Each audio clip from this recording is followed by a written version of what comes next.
Good afternoon, and welcome to day 2 of Social.gov Spring Webinar Sessions. My name is Tanner Iskra. I'm a video producer with VA, and I'll be your MC for today. Today's event is being recorded and will be posted in Digitalgov after the event. A link for live captioning for today's event is included also in the chat. Please note that all attendees will be muted and are encouraged to ask questions via the chat box right there to your right. Our first session is titled Understanding Social Media Archiving. Best practices with NARA with Kristen Albrittain. Did I say that right, Kristen? You did, yes, thank you. Awesome, outstanding. Kristen works on the National Archives and Record Administration's social media team, which falls under the Office of Chief of Staff. Her role is a mix of tech support for NARA's internal community, vendor communications, answering ethics and legal related questions, and troubleshooting all of those. This thing doesn't work. And how come issues that go along with people using the ever-changing tech tools. She also coordinates records management for NARA's 100+ social media channels. Wow. Questions will be answered toward the end of the event during the Q&A portion of this event. Again, thank you again for joining us. And without further ado, I'll turn it over to Kristen. Awesome, thank you. I am going to share my screen. So just bear with me for 2 seconds.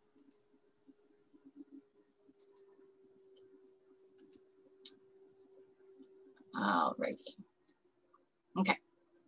Tanner, I'm just going to ask you, you can see the presentation there? I can see it, absolutely. Fantastic. Okay. So today I'm going to talk about some social media records management best practices and lessons learned.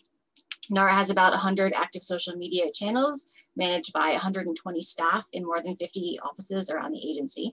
And as the National Archives, everyone expects us to have our records management ducks in a row.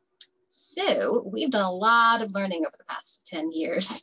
I will cite some specific NARA guidance during this talk, but in general, it's just going to be me talking about what works for us. And it's not NARA telling you that you must do a certain thing in a certain way. So just to get that out there ahead of time. All right. So to start with, the Federal Records Act defines federal records as any material that is recorded, made, or received in the course of federal business, regardless of its form or its characteristics, and that it's worthy of preservation. So there's no reason by that definition that social media content as a whole couldn't be records. And then just like with other types of content, agencies are responsible for determining what federal records they create or received. There's NARA guidance, but there's still a lot of room for interpretation. So generally, we like to give people these 4 handy little questions as a litmus test to help you figure that out. So what you want to ask is, does your content contain evidence of an agency's policies, business, or mission? Is the information only available on the social media site? Does the agency use that tool to convey official agency information? And is there a business need for that information? And if you can say yes to some, all, or even sometimes just one of those questions, then you probably have a record that you're going to deal with. Traditional records management, unfortunately, was not built with dynamic content like social media in mind, and that can create some challenges. It's important to really articulate clear processes, policies, and record keeping roles and responsibilities, and then to get everyone in your organization on the same page. Your first step is going to be to find out who your agency records officer is and start an ongoing conversation. I linked to the NARA list of AROs in the top there, and I have a link to it at the end in a resources slide. So and that will show the bare URL if folks don't have the slides themselves. Your ARO is important because they're going to know all the big picture guidance for records management at your agency. They'll be well-versed in applying it to the more static and traditional electronic records, but they might not be as familiar with the different use cases and technical details of all the different social platforms you're using. So that's where your expertise as content creators come in. Your social might already be scheduled as part of another series. But if not, you want to start that internal conversation with your ARO about what to capture and when. Ideally, it's great if you can put together a social media working group to pull in legal, IT, and acquisitions as well, because they're all going to have input into a lot of the questions you have. For instance, you're going to need to talk about how you'll handle user comments, establishing cutoff dates, whether all accounts have the same disposition schedule or if they're going to vary between owners and use cases, how you're going to capture the content, and whether or not that content is going to need to be transferred off the platform into a longer term record keeping system. And NARA at the moment is in the same situation as a lot of other agencies and organizations probably are. Our social media is not currently scheduled. We have a draft schedule we've been operating under for some years now, but up to this point, we pretty much have been pretending that everything's permanent.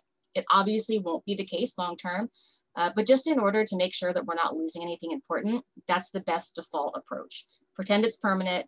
If you need to get rid of it later, fantastic, but at least you have it to get rid of. For records management in general, there are two types of record schedules to consider: the Federal General Record Schedule, or GRS, and the agency-specific record schedule. NARA issues the GRS to provide disposition authority for records common to many different federal agencies, so it's not going to be the ones that are really specific to your agency's mission. It's going to cover records documenting administrative or housekeeping functions rather than the program functions. Social media does kind of show up in here a little bit. It's referenced in section 6.4, Public Affairs Records, which is item 20. But that mainly covers echo chamber or pointer content. So like you're tweeting a link to a press release that's on your website, or you're sharing an announcement of a public program that's described and advertised elsewhere, et cetera. It's something that's not unique and only lives there. It's pointing back to something else. The GRS assigns this type of content a 90-day retention period since it's not unique. But that's a really narrow segment of the social content that you're creating most likely. So in general, you are probably going to need to have an agency-specific record schedule as well for that content. Records can be either temporary or permanent. And even when they're temporary, they can be transitory, short-term, or long-term. For the temporary records, which is probably going to be the majority of your content, they may not need to be captured. They could possibly remain where they are while there's a business need, and then taken down when they're no longer needed. But that's really up to each agency, and it can vary based on the length of the retention period. If you say a record, for instance, meets its disposition period after a year, then it's probably safe to just let it live on Twitter or Facebook or wherever. But if things are given a 7-year retention period, which is not uncommon, you might not want to bank on having those third-party platforms stay exactly the same as they are, or hold on to your content for all that time, or even stay in business in some cases. So in those situations, you are going to want to have some sort of a capture plan, which I'll talk about in the next slide in just a second. But before I do that, I do want to clarify that the retention of digital records is something separate from the display of those records. This is something that we're still kind of figuring out ourselves at NARA.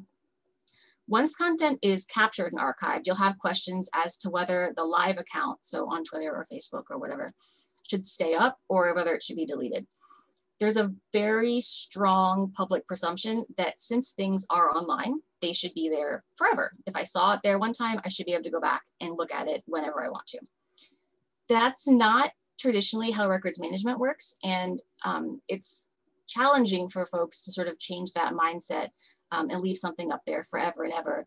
Brings up angst about curatorial control. It makes cutoff dates and questions of custody a lot more complicated. But it's generally a digital best practice. So it's something that you really want to talk to your ARO about and figure out what your agency's decision is going to be for this. And then just a follow-on note to that, even if your content doesn't stay visible to the public, say you did take it down or hide a Facebook post or whatever, or page after it's retired, that doesn't mean that you have an unapproved destruction of records. So people are sometimes concerned about that. But as long as the agency has that information and it's being managed according to its schedule, the retention may have just been updated according to its disposition schedule. So the original content on the native platform is not necessarily the record. If you have it somewhere, it has not been deleted. The fact that it may or may not be live on the platform is not actually a records management or a legal issue. It's more just an agency strategy issue. Now, capturing the records. You have two basic options with some wiggle room. There's native exports and then automated capture tools. The options for the native exports vary. We like to say that they're free like a puppy your neighbor's giving away. It may not have any upfront costs, but the maintenance can be super intense over time and take a lot of your staff resources. You'll need to do some research on what each platform offers.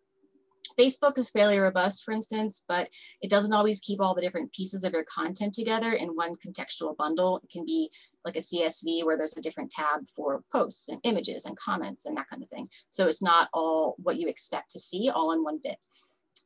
Twitter will let you download pretty much everything you need, but you can't filter by date at the export stage. Instead, you have to export the entire archive associated with that account.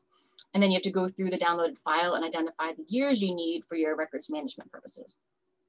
So that can be a real hassle if you're doing this on a yearly basis, say, and every year you're downloading your cumulative archive and have to separate out what you're looking at. Native exports don't also necessarily have digital signatures, which are really useful for proving that the record hasn't been altered since it was exported. And that's an issue both for archival integrity and e-discovery in court cases. So that's something to consider. For future record keeping, you should consider an automated system if that's in any way possible for your office. There are several really good options out there. They pretty much all work the same way. They connect to your social media platform APIs. So that means they can capture content in near real time and can also reach back and grab months or even years of older live content, depending on the platform. This includes both public-facing content and private content like direct messages. So that's really handy because that's not something that you can easily grab just by doing screenshots. It's extra steps. A real benefit of these tools, though, is that they can gather edited and deleted content too, only if that content was created and changed while the account was connected to the records management system. This is a really good reason to get accounts connected and to have an automated tool as soon as possible. It gives you just excellent peace of mind knowing that if you have to delete a post for whatever reason, or you're moderating comments, all of that record content is properly recorded and you don't have to worry about doing screenshots before removing stuff from public view. I would also note, just anecdotally, that realizing you have deleted something, you do not have a capture for it, and then going to say ProPublica and screenshotting their capture is not a good source of records management because it's, again, one more step out from you. You want to have something that's has as strong integrity as possible from the source. It hasn't been changed. Ideally, not something that you've gotten from another organization. If you're able to purchase an automatic tool, NARA's Office of the Chief Records Officer has created a universal requirements document to help agencies put together their use cases. I put a link in the resources document at the end of this, but they call it the Universal ERM Requirements for Electronic Records Management.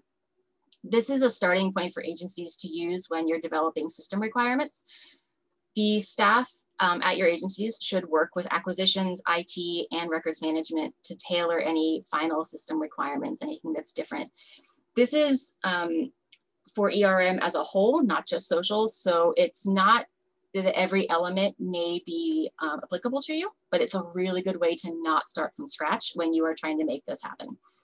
This came out the year after we did our first procurement, and it would have saved so much time to not have to just go through and imagine every possible thing we might need. So their document on the website contains an abstract, a list of lifecycle requirements, and a list of transfer format requirements and a glossary. And then speaking of transfer formats, in general, PDF and HTML are both acceptable options. You might consider doing both so that you have that detailed code in case you want to host it elsewhere and emulate it down the road. The HTML is really good for that. XML can also do it depending on your server that you would then be able to host it on. And then PDF is human readable from the start, so that's really handy. You don't need anything else. You can give someone a PDF and they can see what they're dealing with to begin with. And then this is a transition year bonus slide that has not been something that we've talked extensively about in the past. We're getting a lot of questions right now because so many agencies are going through a transition year with secretaries changing and political appointees changing. And folks are asking how to handle those accounts from named leaders. So just in discussing this with a lot of different colleagues at different agencies, we're thinking that from a records management site point of view, it's really best when you start a new account to create the handle using some combination of the position and the person's name. And I skipped this, but most importantly, really, really discourage the use of existing personal accounts for a agency account. If you can get them to set up something like @Secretary of State Jane Doe, that's really ideal. From a records management side, @Secretary Smith being retired and then succeeded by Secretary Jane Doe can really help give a good cutoff between administrations. If you had a more generic account, just like Secretary of State, you could end up with this multi-year feed of conflicting policy posts as goals change between your administrations. And then this in turn can lead to concerns that there's posts being deleted in the same feed from one admin to another. We've heard from some folks whose secretaries just did that. They just deleted all the content because they were like, this is, you know, antithetical to what I am doing. So they just got rid of it. And other folks have said that they've had Twitter users confront them in either the DMs or in their live feed saying like, why did you say this thing? And showing them a screenshot. And it's because when you change a handle name or you change your picture name, it goes retroactively and it goes through your whole feed. So this feed might be 6 years old and something that Secretary Smith said now has Secretary Jane Doe's picture next to it. So if you start a whole new one each time, you don't have that sort of domino effect going down through them. And it really makes it easier to cut off between those admins. You have to figure out who said what when. If the spokesperson really, really wants to continue with their personal account as well, they need to make a point of identifying that in their bio and then avoid using that account to discuss work issues. It's really hard. I can't remember who I was presenting with one time, but they were saying that, you know, we used to have this concept of personal self and professional. And now there's this like professional, personal, like interest self in between that social media makes really challenging because we talk about things that we are passionate about or that we're advocating for in our personal situations and our personal voices, but it could be, you know, a federal record. So you want to have a clean line of delineation between when you're speaking as an official versus your personal capacity. Leaders should also make a point of introducing themselves when they begin an official account and posting a sign-off message when they depart. And if possible, try to get them to put tweets, maybe archived language in the official bio so that you're giving notice and everyone's totally clear that this is a real thing that's going to be saved as part of a real federal records law or a Presidential Records Act, depending on the agency. Make sure you or someone else on the career side has admin access to all social media accounts before any transitions take place. Ideally, you are setting a new account up for these incoming secretaries or staff. And so you created the account, and so you already have the login. If that is not the case, try to really work on getting them to give you access at some point, because trying to get access after they left the organization and taking the account with them can be really, really complicated and take forever. So you'll want to work with your leadership and council to be added as soon as possible. Different platforms take different approaches, but like Facebook and Instagram, for example, they won't help you add new admins to a page without written permission from the current page owner and a signed statement on your agency's letterhead signed by an official explaining why you're entitled to that admin access. And even then, you have to know who those current admins are already, because the platform will not reveal their names to you or put you in touch with them. So if you have someone who takes an official account with them, you're going to be hard pressed to get that content back unless you're on really, really good terms.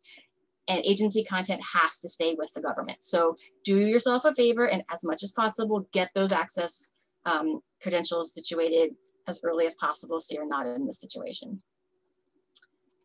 I feel like I rushed through that really, really fast, but I think that's it. And here is a list of resources that we've found really helpful. Some of them are, well, they're mostly archives.gov ones, and then a couple of the Records Express blog posts, which are really handy to look at. One of them on managing transition is super relevant right now. And documenting your public service talks a lot about ethics and responsibilities of leaders with social media accounts. So if that is not something that you guys have access to, I'm happy to share it, or whoever is adminning this has the PDF, or has rather the PowerPoint, and that can definitely be sent around as well. Maybe we can put those in the chat. Yeah, Thank you so much, Kristen. There were a few questions that popped up that I've been going through here that I just wanted to, there were a number of questions actually around the automated capture tools. And if you have a sense of general estimate of how much things like that cost, if existing social media management tools tend to have those types of capabilities, or even just names. I can say personally, I've never even heard of them, so I wouldn't even know what to Google to find companies, things like that. If you could talk a little bit about that. Yeah, so I can tell you from a obviously not endorsing any particular type of tool point of view that the three vendors that I'm personally familiar with are Smarsh, Page Freezer, and Archive Social. And again, they all pretty much do the same thing. I believe Smarsh has probably more capabilities in that they also do like web and SMS, if that is a need that your agency has. We have worked at NARA with both Page Freezer and Archive Social at different points. We've been satisfied with both. The only reason we change is just because, you know, government procurement laws, and it goes out to whoever can meet your needs. So we have changed between the two. I'm not positive how much they cost. I cannot remember, but I would be happy to get back if that's something that that folks would like to talk about. I can always email the organizers and let folks know. Let's see. I'm looking at this chat here too. Yes. One of the questions also that came in. Oh, does Hootsuite? Yeah. Hootsuite does not. They do basic metrics and publication, but to the best of my knowledge, they do not do any archiving. We do have, we do use Hootsuite for some of our promotion, our publication, and we don't do any archiving through them. Okay. Can you also just talk a little bit about if you have a contractor that's running one of your programs, let's say, and there's social media associated with that program, are they also responsible for following the same types of archiving requirements, or is there any difference? No, not really. So we run into this question a lot with presidential records. The presidential libraries. So the 14, now 15 presidential libraries are under NARA's purview, but they also each have their own foundation. And lots of times their foundation will be running their social media content. So the way we've worked it is that if you want to be part of the NARA community of practice, if you want the tech support, if you want you know, me to register your accounts in the Federal Digital Registry, all that kind of stuff, I need to have your password in my password management system, and I need to be able to do anything we need on that. I rarely post all those accounts, but I could. And when they have like the government shutdown, we went in and we posted all the things saying, sorry, we're not going to be able to, you know, post during this event, etc. And I need to be able to do the records management of it. So I will say that we're currently using Archive Social, but Page Freezer work the same way, that you authenticate your account through, you log into your social media account through their portal. So they don't see your password, they don't see any of that stuff, but you're going through them, so you're giving them API access. So if I don't have your password, or if you change it and don't tell me, you will fall off the archiving tool.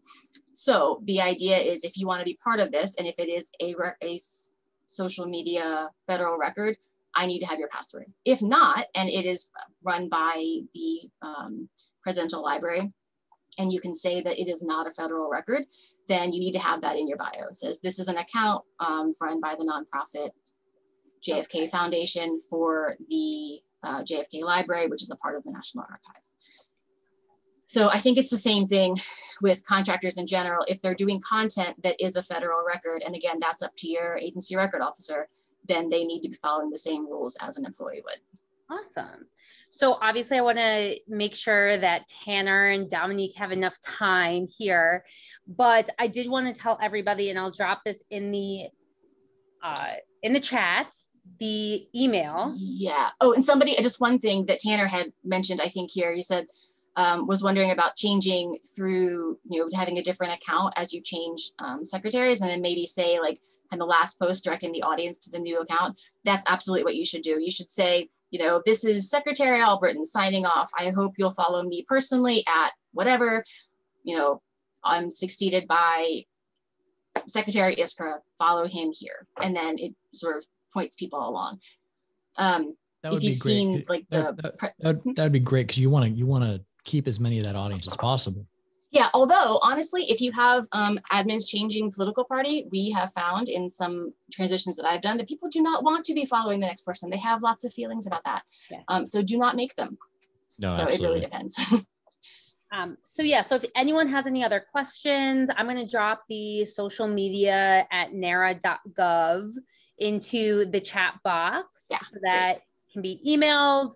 And I just want to thank Kristen for coming and turn it back over to Tanner. All right.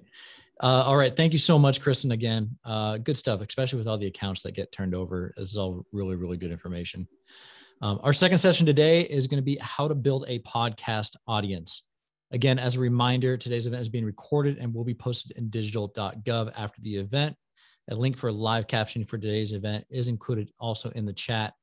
Please note that all attendees will be muted and are encouraged to ask questions via the chat box. And myself and Dominique will get to them at the end of the session during the Q&A portion of the event. And that will be hosted again by Sara. Again, this session is hosted by myself and Dominique. Is it Gebru? I never say your last name. Is it Gebru? I know, right? It's Gebru. Gebru. All right. Dominique is a digital communication specialist at the Federal Aviation Administration, otherwise known as FAA. She is a project lead and the co-host of FAA's podcast, The Air Up There, and also co-edits the agency's blog. Prior to joining the team at FAA, Dominique was the social media specialist at the Peace Corps, where she leveled up the agency's presence on Instagram and provided support to more than 60 Peace Corps posts with social media accounts around the world. Dominique, if you want to, introduce myself with a bio, feel free. It would be an honor, Tanner. Hi, everybody. I'm Dominique Gebru, and you're listening to a presentation from Digitalgov. We're going to do things kind of in a fun way today. We're both podcast hosts, so we're going to interview each other. Let me start by introducing Tanner. Tanner Iskra joined the VA in 2018 and is the host of the VA's podcast, Born in the Battle. He's a proud United States Marine Corps veteran who served as an administrator, intel analyst, and as a combat videographer and photographer. During his military career, he deployed to OIF-3 and spent time in many countries as part of the Black Sea Rotational Force. After leaving active duty, Tanner was a senior post-production editor with NASCAR Productions. Tanner's a graduate of the Cronkite School of Journalism at Arizona State University with a Bachelor of Arts in Mass Communication and Media Studies, and holds a certificate in military motion media from the Newhouse School of Journalism at Syracuse University.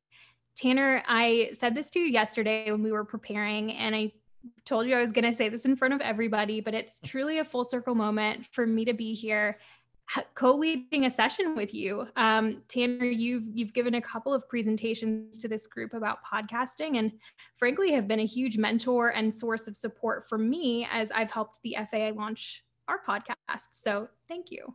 It's good to, and I'm happy to be here with you. It's good to hear that things I talk about, whatever comes out of my mouth, that actually some people can actually take some knowledge from it. It's good to hear that. Okay, so we're gonna do this in two different ways. I'm going to talk to Dominique about marketing, growing your podcast audience internally, and then she's going to kick it around to me, and we're going to talk about it externally. I'm going to set my timer to make sure we have enough time for questions afterwards. First, Dominique, you've been very successful in marketing your podcast internal to your agency. What's the mindset that you have towards that goal, and what are the expectations that you have and doing an internal strategic marketing campaign? Yeah, absolutely. So the FAA is a pretty massive agency. We've got more than 50,000 employees across the country. And so that's a huge asset, right? I think that taking a marketing mindset and applying it to our internal communications has been really important because those 50,000 employees and the people who are in their spheres of influence can basically serve as brand ambassadors for our show. They're folks who are already super bought in. So yeah. What vehicles are you using within FAA to get to those? Is it 50,000 or 150,000 employees? That's 50,000. 50,000. Somewhere Still, around there. still pretty big. Still pretty. What vehicles are you? What marketing tools are you using to get there? Yeah, so I am really lucky to work with a great team of people. We've got an internal communications team, which I know we're very lucky to have. And they actually have a variety of different mechanisms for talking to our workforce. So we've got, a big daily newsletter that goes out to that workforce that has a really good open rate, really great click rates. So they're always helping, put spots in those newsletters. And then, our various program offices all have their own methods too. So a big part of that has been making sure that, we're checking in periodically and seeing whether they have the right assets to be able to include those spots in their newsletters. Do you need a different sized image? Do you need a more, a differently worded descriptor? So are you creating your own listserv yourself to like partners within your agency that have their own listservs and then providing them with content? That's a great question. So for the most part, I don't actually create the listservs myself. And so they're, we use Gov Delivery right now. And we're just kind of piggybacking on what they're already doing and helping to, say, this episode that we published last week, it's about air traffic controllers. I think that the air traffic organization would be really interested in hearing that. Yeah. So, we make sure to do so it's just developing relationships with the internal communicators with their own listservs and making sure that they have what they need. Very good. Exactly. Very good. Are there any technical issues with that? I know sometimes IT can be a bit of a bug, and just, with our communications, because sometimes the player doesn't work or what have you. Are you experiencing any issues like that, if so, how are you mitigating it? Yeah, I would say, perhaps less than issues, more, barriers to work around, right? So little obstacles, little mountains. Technological limitations, we'll call them.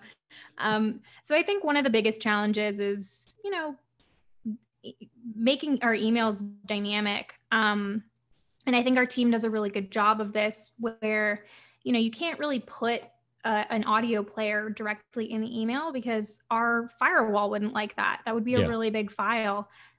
So they'll usually, use that really high quality imagery and kind of pop it in that way. So, we're doing the best we can with what we've got. Absolutely. Any other specifics? So you can't put a player in an email, of course. So how are you driving people to the actual players to get them to play? Yeah. So our show is self-hosted, which I know is a little bit different from how you all have yours. And for the most part, we like to think of the FAA.gov/podcast page, which is where our show lives, as kind of a hub. So, we always make sure that, when we're directing traffic to that page, folks can see that there are, other options for listening. You can listen on Apple Podcasts, you can listen on Google Podcasts, Stitcher. And so as much as possible, we try to encourage people. Sometimes people in meetings will ask, can you send me the link to the podcast? And I'll say, you can just search the air up there on your favorite podcasting app and you'll find it. Yeah. Right. So trying to kind of direct people to build it into their.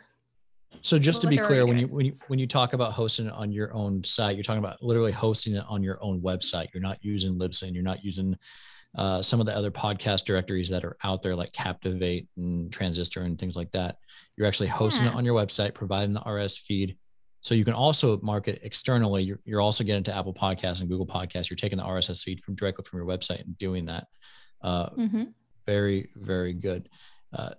Dominique, is there anything that I haven't asked or forgot to ask that you think it's important to share as like a final shot? Yeah, definitely. So I would say my number one tip is to talk about your show constantly to the point where you start to irritate yourself. Right. So I've kind of gotten to a place where in larger meetings with sort of cross-agency communication teams, I will say, oh, it's about that time in the meeting where I make a plug for our show. This week we've got, such and such on the show. Love it. Oh, you know what, Tanner? Actually, one last thing that I would love to mention to folks. So part of our content strategy includes talking with folks who don't work at the FAA. We work in tandem with a lot of different, businesses and individuals outside of the agency. And so we really didn't want it to become the FAA leadership show, right? Because Yes. I think that would be, that would be an interesting show. Don't get me wrong, but that's not the show that we're trying to create. So finding ways to strategically bring people in such that it serves the narrative we're trying to tell.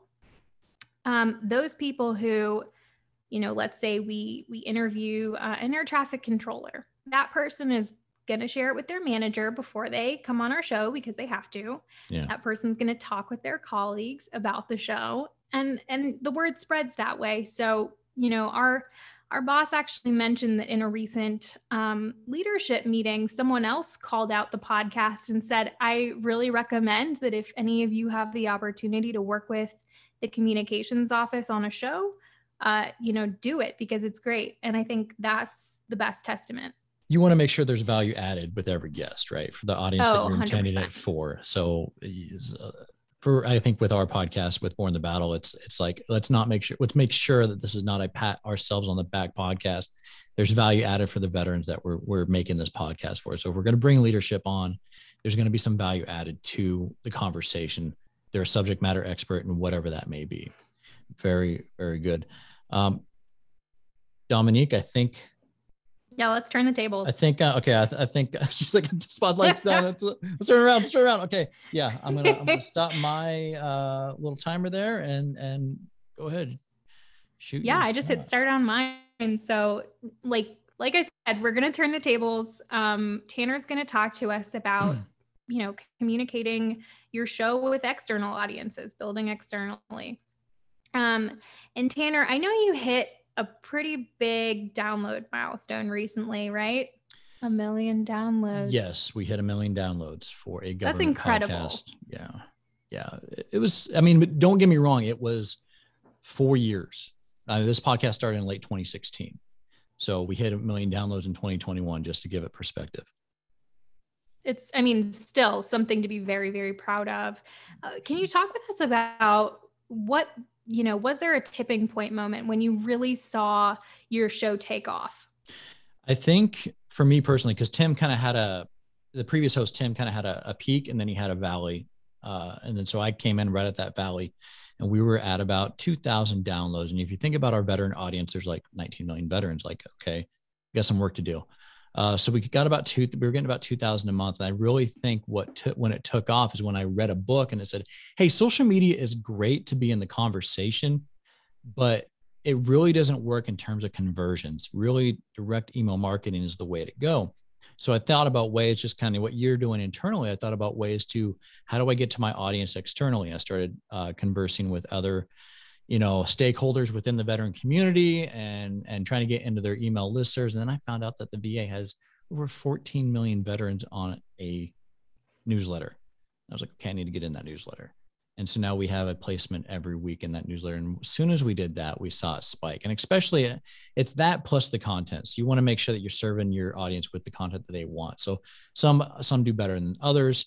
The one that really spiked are the benefits breakdown episodes. So every 5 weeks I go internal into the agency, and I only do 5 weeks because I think it takes that long to set up an interview within the government properly, right? It takes a little bit because everything in the government takes a little bit of time, right? So we do it on the 5s and 0s. And man, when I did an episode on the VA home loan program, and we talked about it because I saw there was nothing in the space about the VA home loan program.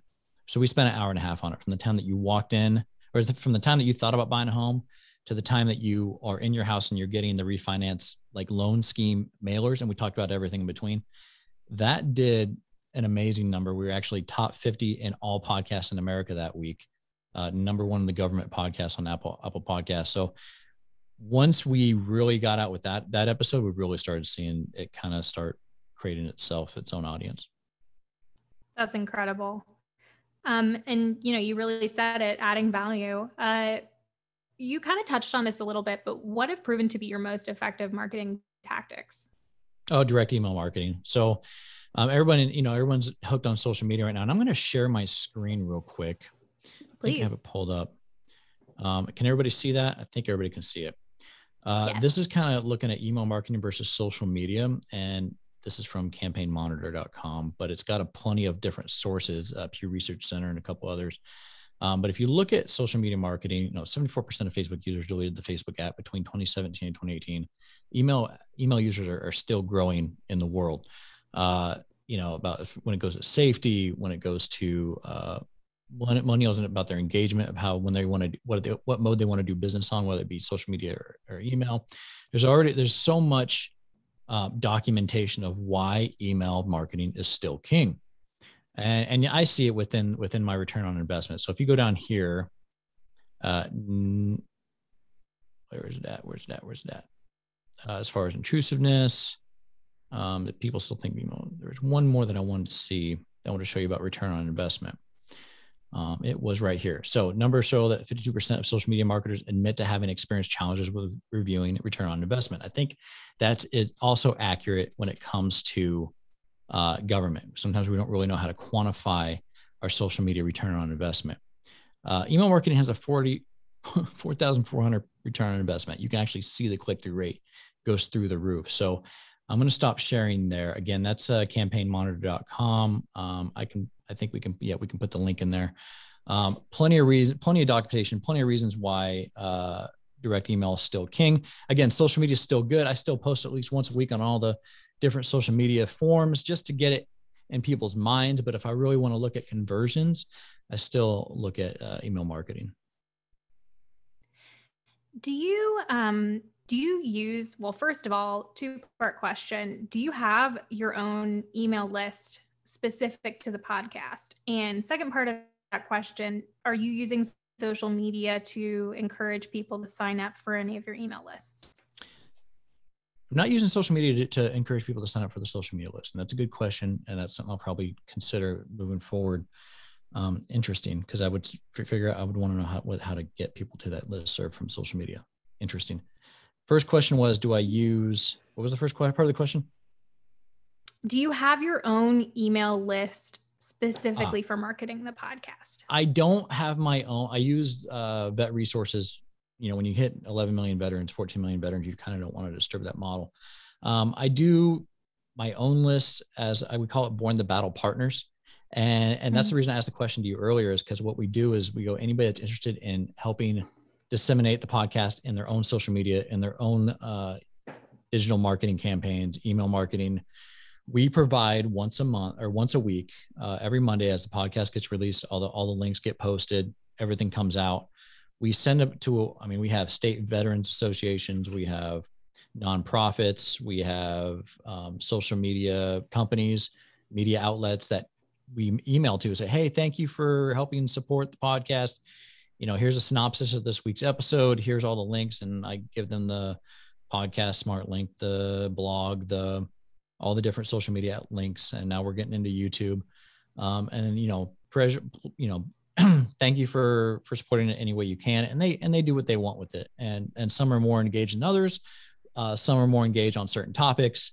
So that's, I wouldn't say we do our own. We also do have a monthly newsletter that we use with the big listserv, that we kind of do for the VA podcast network. So it's not just Born the Battle. We also have about 5 or 6 other podcasts that I executive produce and kind of help manage, and set up a system to get them released.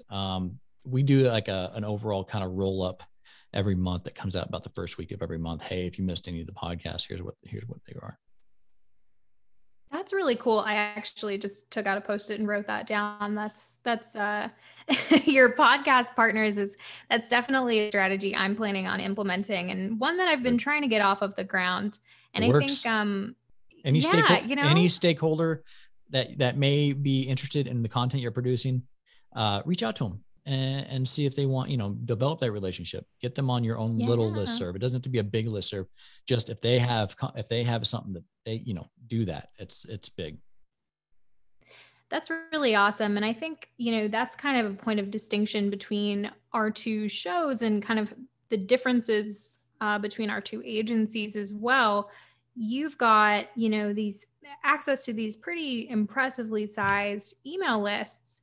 We're sort of trying with our podcast, our primary audience is the aviation workforce of the future. So we are actively trying to build a new audience. So, right, there are some subtle, there are some subtle differences there. Okay.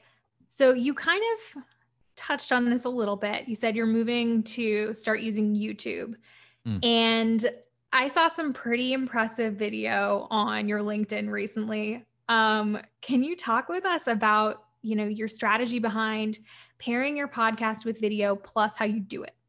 Yeah. So for the longest time, I didn't want to do video unless I could do it right. Being a video producer, I didn't want to have what you see with a lot of podcasts, the host here, the guest here, there's no cutting, there's no production value. For me, if I see that on my timeline, I just scroll right through. I don't even pay attention to it. What you see in high-end productions is the production quality. There's cuts, there's reactions to what people are saying. You see that with Rogan, you see that with Dan Patrick, you see that with a lot of Pat McAfee, a lot of those podcasts. There's production value in the content that they're producing, and that's why people are clicking. This doesn't work with no cutting. It just doesn't work. So either you have minimal, and I'm talking minimal because that's kind of the middle of the road.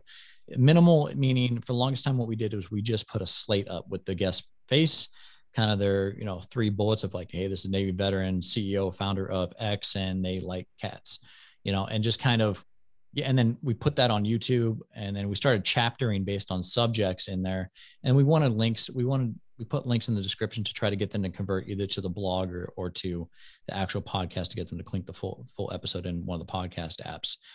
Nowadays, we're actually using this camera here. I'm actually using Adobe Premiere, and I figured out a workflow where I can actually cut the show or the episode in a day. And that's the one you probably saw, the most recent one, where we're actually multicam in it, and we're actually putting social media where it's multicam and that sort of thing. So Premiere, nesting your scenes, and then just using multicam to cut the show is how I'm doing it. Thank you so much. For anybody who hasn't actually seen an example of that yet, I would really encourage you to look up Born the Battle on YouTube, because it's pretty great what they've been able to do. So congrats. Appreciate you. Tanner, is there anything else that you wanted to touch on before we move on to questions? I don't think so. I think the questions will be, appreciate you, Sara. We'll move on to questions. Awesome. Sara? Yeah, I'm happy to do that. And I dropped some links in there, the Boards Battle episode that you just referenced, Dominique. So appreciate it. Of course. So we have a few questions. I'm just going to start with, for some of us who maybe don't quite have the capacity, but want to podcast, but time, what you guys both have weekly podcasts. Is that correct? Yes. Ours is Dom, what is your Dom? Ours is technically bi-weekly, but I've been we've got a lot of content that we could potentially do. So our team has been really kicking butt and has been cranking out an episode a week lately. Yeah, and we've been episodic for about 1.5 years now. Okay, that's fantastic. Yeah. So how frequently, did you start, we're going to start quarterly, we're going to start monthly, we're going going straight in for weekly? For me, it was, the question was, Tanner, can you do the podcast and produce videos? And my first answer to my boss was, we're going to see. And if you want it weekly, the answer is going to be no. It's about 40 hours I spend, 40 plus hours I spend on the podcast each week.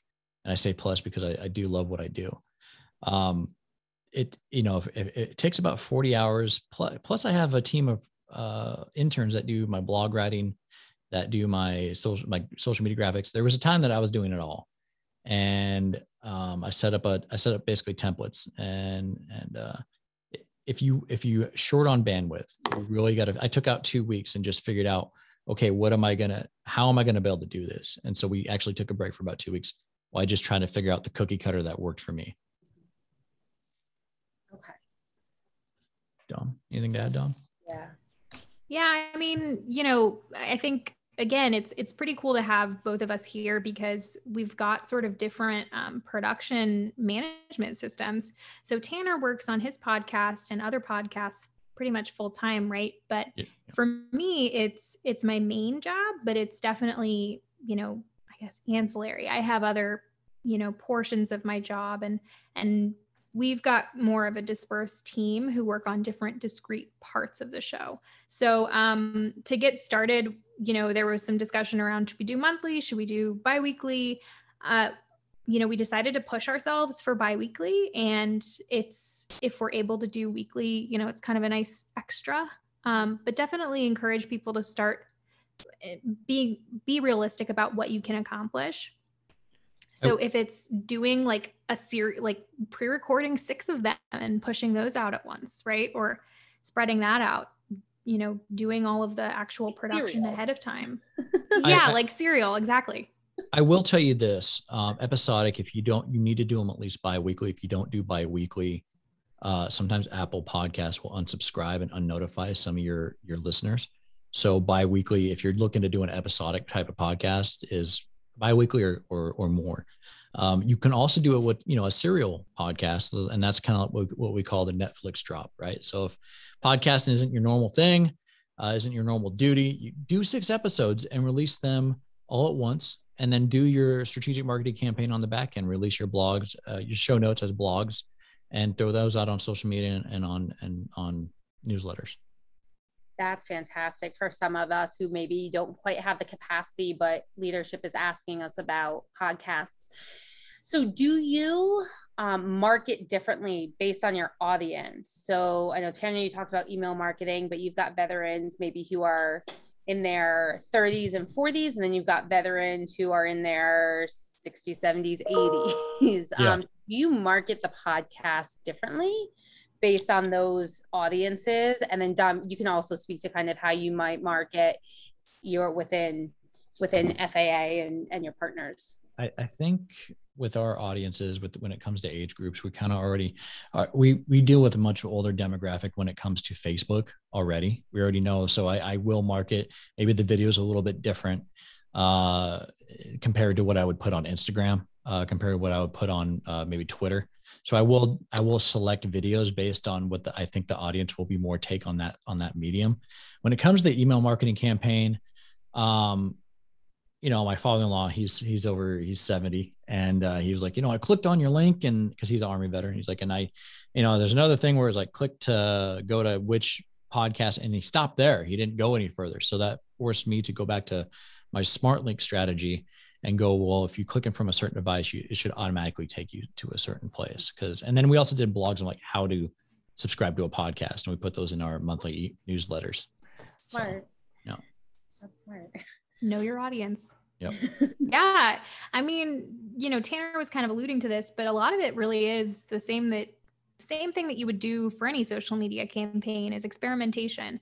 Try something, see what works, and, recollect and try again.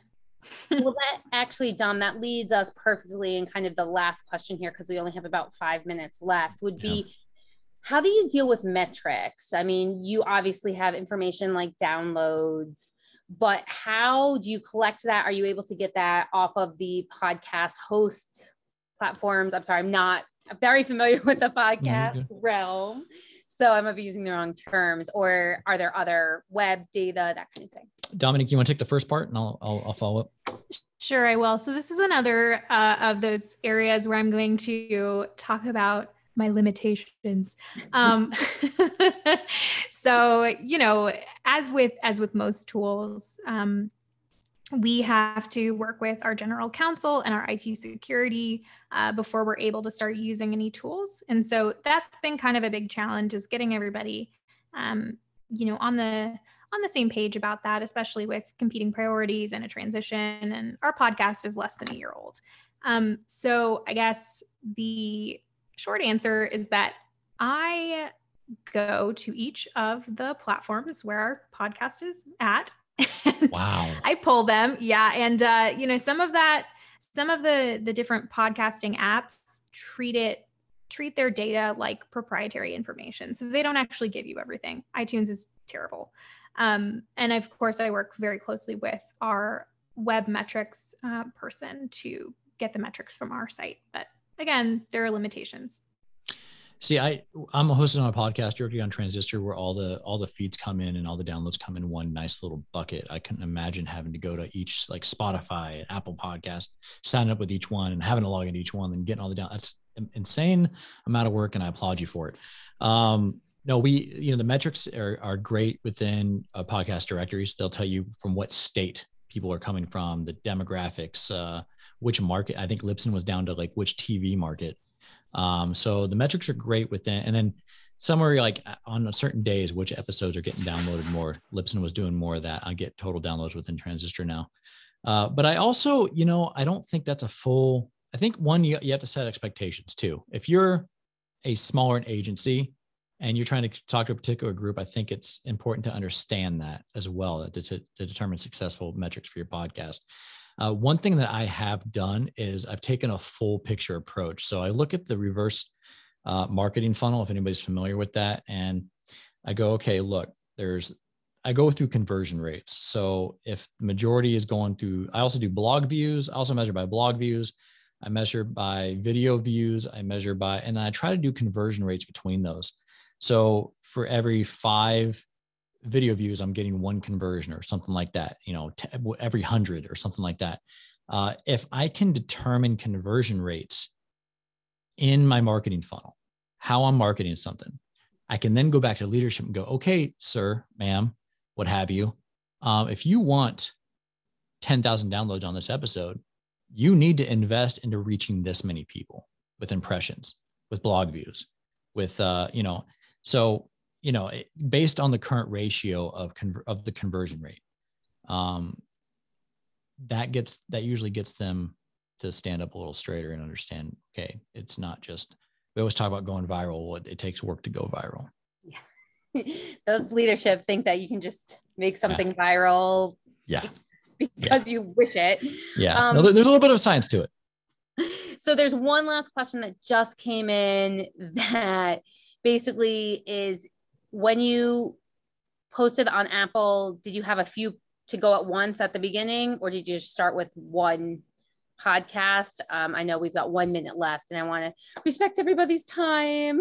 Yeah. Dominique, I wasn't there for the beginning of Born the Battle, so maybe you want to start with that one.